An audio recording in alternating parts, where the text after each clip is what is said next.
ఈ తెల్లవారుజామున 4:50 ఆయన కన్నుమూశారు. ఈ నెల 5న గుండె సంబంధిత సమస్యలతో హైదరాబాద్లోని ఓ ప్రైవేటు ఆసుపత్రిలో చేరారు రామోజీరావు. చికిత్స పొందుతూ తుది శ్వాస విడిచారు. ఫిలిం సిటీలోని నివాసానికి ఆయన పార్థివ దేహాన్ని తరలిస్తున్నారు. రామోజీరావు కన్నుమూశారు. మీడియా మొఘల్ రామోజీరావు కన్నుమూతతో ఒక్కసారిగా విషాద ఛాయలు అలుముకున్నాయి. హైదరాబాద్లోని ఓ ప్రైవేట్ ఆసుపత్రిలో రామోజీరావు చేరారు. చికిత్స పొందుతూ తుది శ్వాస విడిచారు. ఫిలిం సిటీలోనికి నివాసానికి ఆయన పార్థివ దేహాన్ని తరలించారు. ఈ నెల 5న గుండె సంబంధిత సమస్యలతో ఆయన ఆసుపత్రిలో చేరారు. కొంతకాలంగా అనారోగ్యంతో బాధపడుతున్నారు రామోజీరావు. ఈ తెల్లవారుజామున 4:50 రామోజీరావు కన్నుమూశారు. దీంతో విషాద ఛాయలు అలుముకున్నాయి.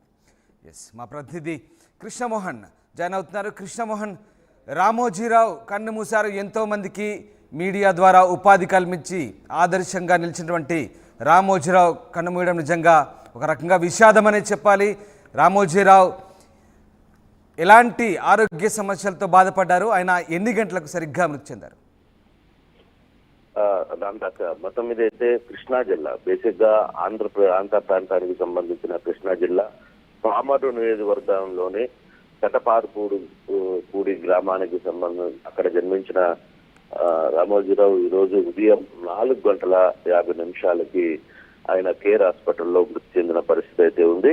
ఆయనకి నెల 5 నుంచి కూడా కొంత ఆరోగ్య సమస్యలు రావడం గతంలో కొంత ఉన్నప్పటికీ కూడా ఈ సమస్యల నేపథ్యంలో ఆయన్ని కేర్ హాస్పిటల్కి తరలించిన పరిస్థితి అయితే ఉంది. అక్కడ ట్రీట్మెంట్, వెంటిలేషన్ మీద రాత్రి నుంచి కొంత అతని ఆరోగ్య పరిస్థితి సీరియస్ గానే క్రిటికల్ గా మారడం.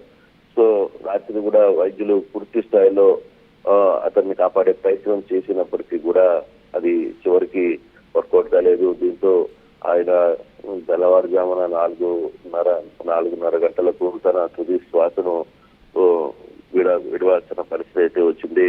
ఈనాడు గ్రూపు సంస్థల అధినేతగా తర్వాత దాదాపుగా అంటే ఒక ప్రాక్టికేయ వృత్తిలో కావచ్చు, తెలుగు అక్షరానికి నాంది పలకడంలో కావచ్చు, మీడియా రంగంలో తనదైన శైలిని రామోజీరావు 2 రాష్ట్రాలకు, ఇటు రాష్ట్రాలకే కాకుండా ఇతర తెలుగు రాష్ట్రాలకే కాకుండా ఇతర రాష్ట్రాలకు కూడా కీర్తిని వ్యాపింపజేసిన వ్యక్తిగా మనం చూస్తాం. ఇన్ని సంవత్సరాలు, దాదాపుగా 88 సంవత్సరాలు వయసు.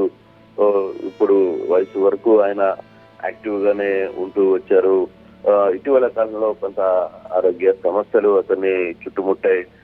కుటుంబ సభ్యులు ఎప్పటికప్పుడు తన పరిస్థితిని అంటే మెడికల్ గా అతనికి ఏమి అందించాలో అన్ని ప్రయత్నాలు చేసినప్పటికీ వయసు మీద పడడం, తర్వాత అతనికి 5వ తారీఖున స్ట్రోక్ లాంటిది రావడం, ఎన్ని సమస్యలతో ఆయన ఈ తెల్లవారుజామున 4:50 చనిపోయారు. అయితే ఫిలిం సిటీ నివాసానికి రామోజీరావు పార్థివ దేహాన్ని తరలిస్తున్నారు.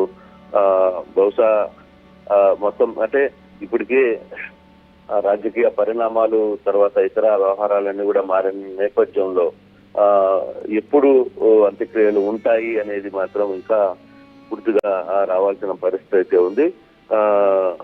ఓవరాల్ గా రామోజీరావుకు సంబంధించి అంటే రామోజీ గ్రూపు సంస్థల అధినేతగా ఆయన అస్తమించడం మాత్రం ఒక బేసిక్ గా చూసుకుంటే ఒక జర్నలిస్ట్ గా మనం వ్యవహారంలో మాత్రం కొంత బాధపడాల్సిన పరిస్థితి. చాలా మందికి ఉపాధి కల్పించారు. ఒక పేపర్ ద్వారా కావచ్చు, టీవీ ద్వారా కావచ్చు, పలు వ్యాపార సంస్థల ద్వారా కొన్ని వందల వేల మందికి ఉపాధి కల్పించిన వ్యక్తిగా రామోజీని చూడొచ్చు. ఒక సీనియర్ జర్నలిస్ట్ గా, తర్వాత అంటే ఈ సంస్థలు అధిపతినే కాకుండా ఒక వరవడిని, అంటే జర్నలిజంలో ఒక కొత్త వరవడిని తీసుకురావడంలో రామోజీరావు పాత్రని ఎవరు మర్చిపోలేరు అనేది చాలా ఖచ్చితంగా చెప్పచ్చు. అయితే ఇప్పటి వరకు అంటే ఈ వ్యవహారంలో నిన్న సాయంత్రం 5వ తారీఖు వరకు కొంత పరిస్థితులు బాగానే మెరుగ్గా ఉన్నప్పటికీ 5వ తారీఖు ఉన్న ఫలంగా ఆయనకు కొంత గుండెకు సంబంధించిన ఇష్యూస్ రావడం, సో హాస్పిటల్కి తీసుకోవడం, ఇంతో వరుసగా కొంత 1 by 1 సమస్యలు రావడం వల్ల అతన్ని కాపాడుకోలేకపోయామనేది డాక్టర్లు చెప్తున్న పరిస్థితి. ఇప్పుడు ఫిలిం సిటీకి తరలించే ప్రయత్నం అయితే చేస్తున్నారు. ఫిలిం సిటీలో ఎటువంటి ఏర్పాట్లు చేస్తారో చూడాలి. కుటుంబ సభ్యులు ఆయన అంటే నివాసం కూడా ఫిలిం సిటీలోనే కాబట్టి అక్కడ ఎటువంటి పరిస్థితులు చేస్తున్నారు అనేది చూడాల్సిన పరిస్థితి అయితే ఉంది.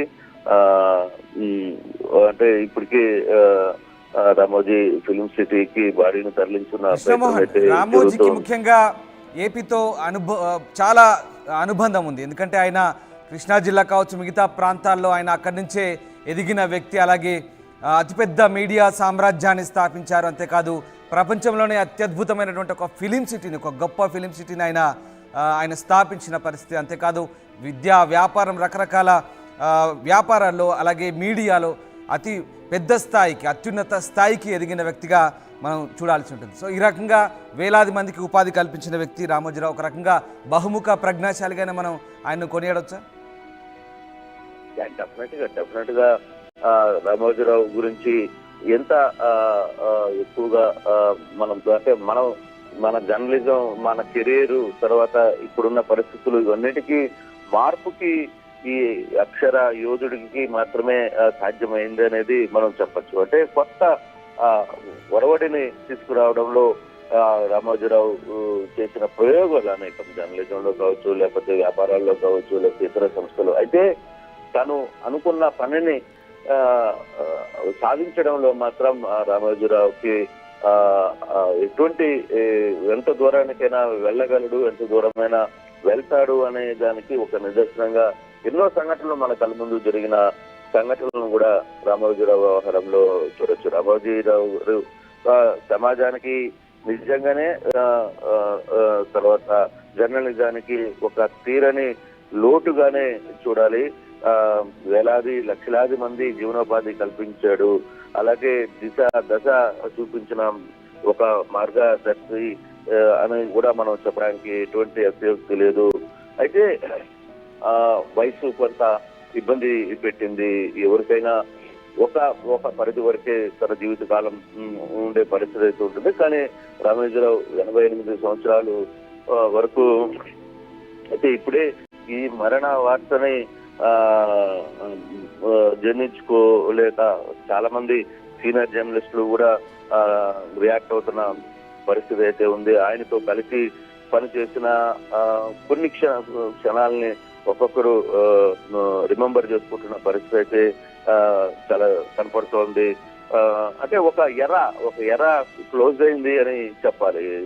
డెఫినెట్ గా ఈనాడు సంస్థల అధినేత రామోజీరావు గారు స్థాపించిన ఒక ఎర ఇంతటితో ఎండ్ అయింది అనేది మాత్రం డెఫినెట్ గా చెప్పి తీరాల్సిన పరిస్థితి. అండ్ అలాగే కృష్ణమోహన్, నిజంగా అంటే రామోజీరావు మీడియా సంస్థల ద్వారా ఒక రకంగా అంటే కొత్త ఒరవడిని సృష్టించారు. అఫ్ కోర్స్ మీడియా ద్వారా ఒక ఆదర్శవంతమైనటువంటి కొన్ని బాటలు కూడా వేసిన పరిస్థితి. బట్ ఇక్కడ ఆయన రాజకీయాలను కూడా ప్రభావితం చేశారు. దేశవ్యాప్తంగా కూడా ఆయన మీడియా సంస్థల ద్వారా చాలా అత్యంత ప్రభావశీల వ్యక్తులలో ఒకరిగా ఆయన కూడా